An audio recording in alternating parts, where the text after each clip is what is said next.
सुप्रभात बच्चों, कैसे हैं आप सब। हम सब आशा करते हैं आप सब अपने घरों में पूर्णतः स्वस्थ तथा सुरक्षित होंगे।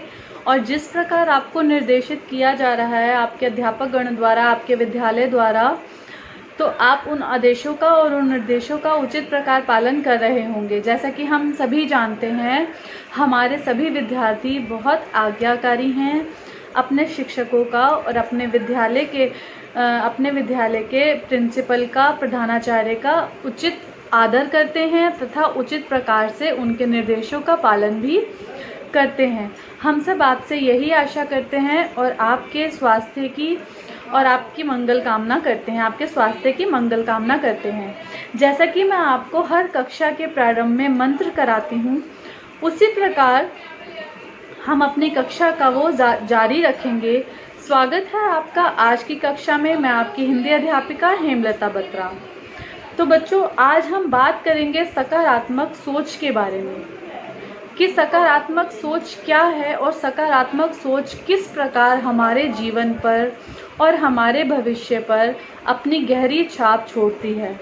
सकारात्मक सोच को अपने जीवन में अपनाना सभी के लिए अनिवार्य है और सभी के लिए लाभप्रद है, क्योंकि सकारात्मक सोच के माध्यम से ही हम अपने जीवन को सुचारू रूप से चला सकते हैं तथा अपने स्वास्थ्य का अच्छी तरह से ध्यान रख सकते हैं। जैसा कि आप सभी बच्चे जानते हैं कि अभी हमारा देश एक वैश्विक महामारी से, अपितु हमारा देश क्यों अपितु पूरा विश्व ही वैश्विक महामारी के एक दौर से गुजर रहा है। इस समय पर हमें आवश्यकता है सकारात्मक सोच की,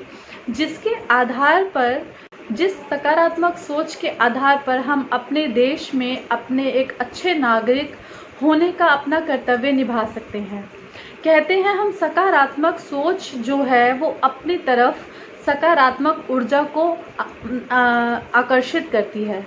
अगर हम सभी जो हैं सकारात्मक सोच रखेंगे और अपने पास पॉजिटिव एनर्जी को अट्रैक्ट करेंगे, सकारात्मक ऊर्जा को अपनी ओर आकर्षित करेंगे और ऐसा सभी करेंगे, तो आप देखिए कितनी हमारे पूरे विश्व में, हमारे यूनिवर्स में कितनी सारी सकारात्मक ऊर्जा हो जाएगी और उस सकारात्मकता से हमारा जो विश्व है वो इस वैश्विक महामारी से निकलने में सक्षम हो पाएगा।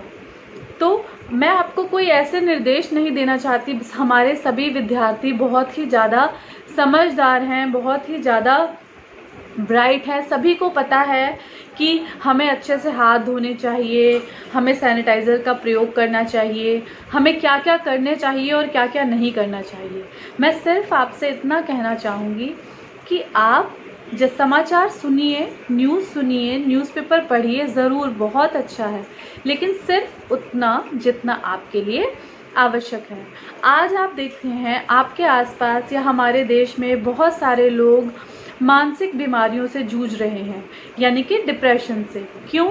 क्योंकि लॉकडाउन है, सब घर में हैं, सभी परेशान हैं, सारा दिन घर में न्यूज़ चलती है, सारा दिन हम नकारात्मक, अब जो है ठीक है, हम विश्व में अगर नकारात्मक ऊर्जा फैली हुई है, वायरस का प्रकोप है या हम वैश्विक महामारी से जूझ रहे हैं, लेकिन उन चीज़ों को हम बदल नहीं सकते।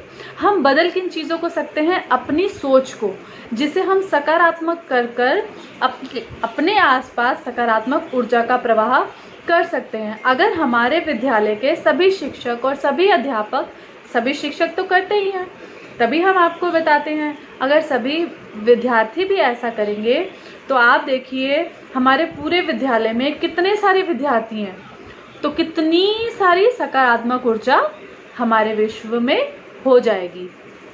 तो मेरी आप सबसे यही प्रार्थना है और आप सबको एक शिक्षक होने के नाते, एक अध्यापिका होने के नाते यही राय है कि सकारात्मक सोचिए, अपने आसपास के माहौल को सकारात्मक करिए। आप न्यूज़ सुनिए, सब कुछ करिए, समाचार, लेकिन सिर्फ उतना ही जितना ज्ञान होना आपको आवश्यक है, सिर्फ उतना। दिन में आधा घंटा या 1 घंटा आप न्यूज़ सुनिए, उसके बाद अपनी पढ़ाई पर ध्यान दीजिए, अपने माता पिता के साथ बैठिए, बहुत अच्छा समय व्यतीत करिए, कुछ इंडोर गेम्स खेलिए जो घर के अंदर ही जिन्हें आप खेल सकते हैं, जिनके लिए आपको घर के बाहर जाना अनिवार्य ना हो। तो आज के लिए इतना ही बच्चों, आपसे सिर्फ इतना ही कहना चाहती थी। आज का हमारा मंत्र रहेगा शांति पाठ, क्योंकि आज हमारे विश्व को ज़रूरत है शांति की, हमारे देश को, हमारे घर को, हमारे मोहल्ले को, सभी को ज़रूरत है शांति की, इसलिए हम सब शांति पाठ करेंगे। मेरे साथ हाथ जोड़िए, आंखें बंद, शांति पाठ दोहराएंगे और सभी बच्चे उसे कंठस्थ करने का प्रयास करेंगे। लंबा गहरा श्वास, शांति पाठ का उच्चारण। सर्वे भवन्तु सुखिनः, सर्वे सन्तु निरामया, सर्वे भद्राणि पश्यन्तु, मा कश्चित् दुःखभाग् भवेत्। ओम शांति शांति शांति। ओम। तो बच्चों, कोशिश करिए कि आप रोज बहुत ज़्यादा बार ना सही पर 3 बार शांति पाठ का उच्चारण करें और इसे कंठस्थ करने का प्रयास करें। जब आप 2-3 दिन ही रोज़ करेंगे तो आपको ये कंठस्थ हो जाएगा और ये मेरी बहुत बड़ी उपलब्धि होगी अगर आप इसे कंठस्थ करेंगे। चलिए बच्चों, अब हम आते हैं अपने पाठ पर। आज बहुत सारी सकारात्मक बातें हो गई, बहुत सारी पॉजिटिव बातें हो गई। अब हम आते हैं अपने पाठ पर। पहले हम पाठ की पुनरावृत्ति करेंगे, उसके बाद हम आगे पाठ को जारी रखेंगे। तो चलिए बच्चों, आते हैं अपने पाठ पे। आज का पाठ है पाठ 4, जो है संधि। संधि क्या है पहले आप ये समझिए। जैसा कि मैंने आपको बताया, 2 शब्दों के मिलने पर पहले शब्द के अंतिम वर्ण और दूसरे शब्द के पहले वर्ण के मेल से जो विकार यानी कि जो परिवर्तन उत्पन्न होता है उसे हम संधि कहते हैं। जैसे भानु जमा उदय, भानुदय। ऊ जमा ऊ से जो परिवर्तन हुआ, सत जमा जन, सज्जन। त और ज से जो विकार उत्पन्न हुआ, रमा जमा ईश, रमेश। आ और ई से जो परिवर्तन उत्पन्न हुआ, दु जमा जन, दुर्जन। विसर्ग और ज से जो विकार उत्पन्न हुआ उसे हम संधि कहते हैं। आप देखिए, 2 शब्दों के मिलने पर पहले शब्द के अंतिम वर्ण यानी कि ये और दूसरे शब्द के पहले वर्ण, इन दोनों से भानु, ऊ और ऊ, उदय, इन दोनों से मिलकर ऊ जमा ऊ बना ऊ। तो जो ये विकार उत्पन्न हुआ तो हम इसे क्या बोलते हैं? संधि। सत जमा जन, पहले शब्द के अंतिम वर्ण और दूसरे शब्द के प्रथम वर्ण। त जमा ज से जो जन, जज, शब्द जो विकार उत्पन्न हुआ वो उससे वो हमारा संधि है। रमा, आ जमा ईश, ई, आ जमा ई, आ जमा ई मिलाकर बना ए, तो बना रमेश। ये हो गई हमारी संधि, रमा जमा ईश, रमेश। दु, दुर जमा जन, तो ये विसर्ग और ज, तो बना दुर्जन। ये हमारा हो गया संधि। तो 2 शब्द, संधि का अर्थ ही है मेल, संधि का अर्थ ही है जोड़ना, जिसे हम अंग्रेजी में जॉइनिंग कहते हैं। तो 2 शब्दों के मिलने पर पहले शब्द के अंतिम वर्ण और दूसरे शब्द के पहले वर्ण के मेल से जो विकार उत्पन्न होता है उसे हम संधि कहते हैं। ये अपनी पाठ्य पुस्तक में भी देखिए, इससे समझने की कोशिश करेंगे। संधि का शाब्दिक अर्थ है मेल या जोड़, जैसा कि मैंने आपको बताया। 2 शब्दों का योग होने पर पहले शब्द के अंतिम ध्वनि और दूसरे शब्द की पहली या आरंभ की ध्वनि के मेल से उसमें जो परिवर्तन आता है, अर्थात जो विकार उत्पन्न होता है, यह परिवर्तन जिस मेल के कारण होता है उस कारण को हम संधि कहते हैं।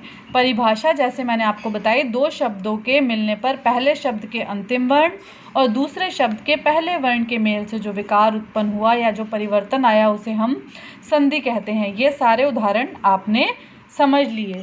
भानु जमा उदय भानुदय, सत जमा जन सज्जन, रमा जमा ईश रमेश, दुर जमा जन दुर्जन। आगे अब हम पढ़ेंगे संधि के भेद। संधि के मुख्यतः 3 भेद हैं। पढ़ेंगे बच्चों संधि के भेद। संधि के मुख्यतः 3 भेद हैं, जिसमें हमारा पहला है स्वर संधि, दूसरा है व्यंजन संधि और तीसरा है विसर्ग संधि। स्वर संधि के अंतर्गत हम स्वरों के बारे में, स्वरों से उत्पन्न विकार के बारे में चर्चा करते हैं या विस्तार से उसे समझते हैं। व्यंजन संधि के अंतर्गत हम व्यंजनों में उत्पन्न विकार के कारण हुई संधि के बारे में विस्तार पूर्वक अध्ययन करते हैं। और विसर्ग संधि के अंतर्गत हम विसर्ग से उत्पन्न होने वाले विकार या परिवर्तन के द्वारा होने वाली संधि के बारे में चर्चा करते हैं। इसे अपनी पाठ्य पुस्तक में देखिए। संधि के भेद। संधि के मुख्यतः 3 भेद हैं, स्वर संधि, व्यंजन संधि और विसर्ग संधि। स्वर संधि क्या होती है? 2 स्वरों के मेल से उसमें जो परिवर्तन होता है उसे हम स्वर संधि कहते हैं। यानी कि जब 2 स्वरों के मेल से परिवर्तन उत्पन्न होता है उसे हम स्वर संधि कहते हैं। और व्यंजन संधि क्या होती है? जब व्यंजन के साथ जुड़ने वाली 2 ध्वनियों में से एक स्वर हो या दोनों व्यंजन हो तो वहाँ व्यंजन संधि होती है। जब व्यंजन के साथ जुड़ने वाली 2 ध्वनियों में से एक स्वर हो या दोनों व्यंजन हो, मतलब एक स्वर एक व्यंजन हो या फिर दोनों व्यंजन हो, तो वहाँ व्यंजन संधि होती है। आगे हम देखेंगे जब इनको हम विस्तार से पढ़ेंगे कि इसे कितने भागों में बांटा गया है या इसके कितने भेद हैं। फिर है हमारी विसर्ग संधि। विसर्ग के साथ स्वर या व्यंजन के मेल से जो परिवर्तन होता है उसे विसर्ग संधि कहते हैं। एक बार फिर से देखिए, विसर्ग के साथ स्वर या व्यंजन के मेल से जो परिवर्तन होता है उसे विसर्ग संधि कहते हैं। तो इसे आपको समझना अनिवार्य है कि संधि के कितने भेद हैं? 3 भेद हैं।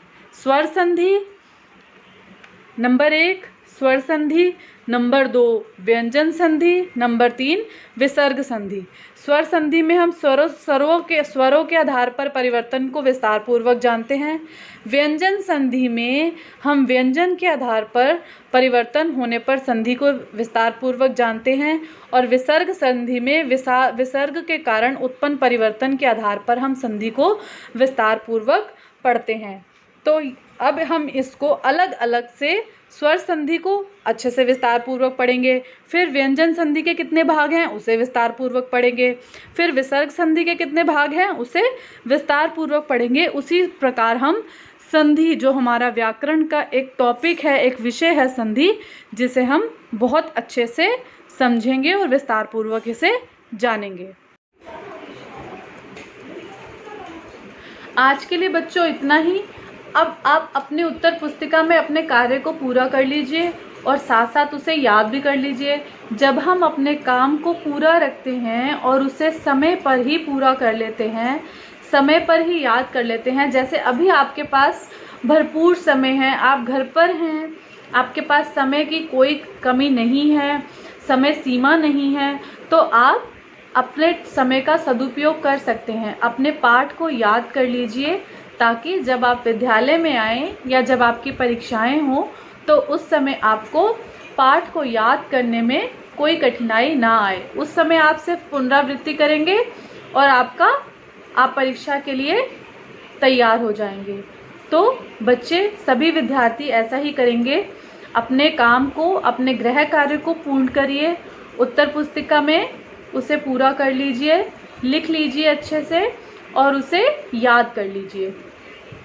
उसके बाद आपको अगर पढ़ाए हुए पाठ में कोई भी संशय है, कोई भी डाउट होता है, तो जैसा कि आपकी लाइव क्लासेस अब स्टार्ट हो गई हैं तो आपको कोई भी परेशानी नहीं होगी। आप हमसे लाइव पूछ सकते हैं। इसलिए आपके विद्यालय में प्रधानाचार्य ने बहुत अच्छा इनिशिएटिव लिया है, बहुत अच्छा कदम उठाया है। जो डाउट क्लास भी आपके लिए अरेंज की गई है, उसका भी प्रबंध किया गया है। तो आप डाउट क्लास में संशय निवारण कक्षा में अपने संशय हमसे पूछकर अपने संशय का निवारण कर सकते हैं। धन्यवाद। आज के लिए इतना ही। अब मिलेंगे अगले वीडियो में। धन्यवाद। तो बच्चों, आपने पढ़ा संधि के बारे में। आशा करती हूँ अब आपको अच्छी तरह से पाठ समझ में आ गया होगा और आप संधि को समझने में आपको कोई भी प्रॉब्लम नहीं होगी, कोई भी परेशानी का सामना नहीं करना पड़ेगा। उसके बावजूद अगर आप कुछ डाउट क्लास में पूछना चाहते हैं, आप पूछ सकते हैं। पाठ्य पुस्तक का विशेष ध्यान रखेंगे। अपने पाठ्य पुस्तक में से अवश्य पढ़ेंगे जिस प्रकार आपको पढ़ाया गया है, क्योंकि सारे प्रश्न उत्तर परीक्षा में पाठ्य पुस्तक में से ही आते हैं। इसलिए अपने पाठ्य पुस्तक का विशेष ध्यान रखेंगे। जैसे कि मैं साथ साथ आपको पाठ्य पुस्तक में से पढ़ा रही हूँ, उसी प्रकार अपनी पाठ्य पुस्तक में से आप अपने पाठ को जारी रखेंगे।